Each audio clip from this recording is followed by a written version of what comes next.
এটা হচ্ছে একটা একগোড়া মোটর।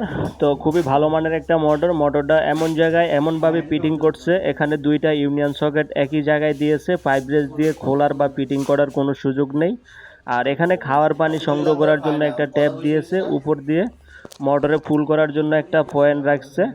আর এটা হচ্ছে ওয়ান গ্যাং একটা সুইচ দিয়ে ডিসি সুইচ বানিয়ে দিয়েছে।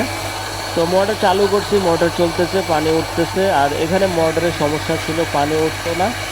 তো আমি অন্য একটা মোটর নিয়ে এসে চেক করছি, এটা দিয়েও উঠতেছে না।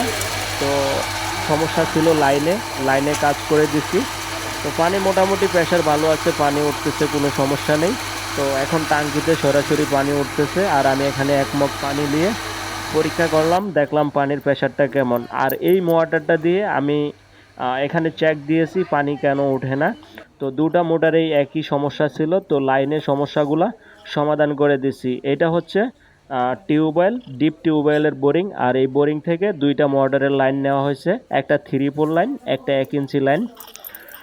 তো এখান থেকে আবার ডিপ টিউবওয়েল থেকে শাখা টেনে নিয়েছে এখানে টিউবওয়েল ব্যবহার করার জন্য।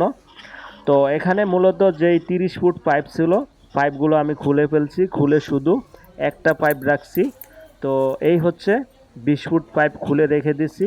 এখন আপাতত 10 ফুট পাইপ দিয়ে একটা বোতল চেক বল দিয়ে লাইনটা চালু করে দিছি। পানি আলহামদুলিল্লাহ ভালোই উঠতেছে, কোনো সমস্যা নেই।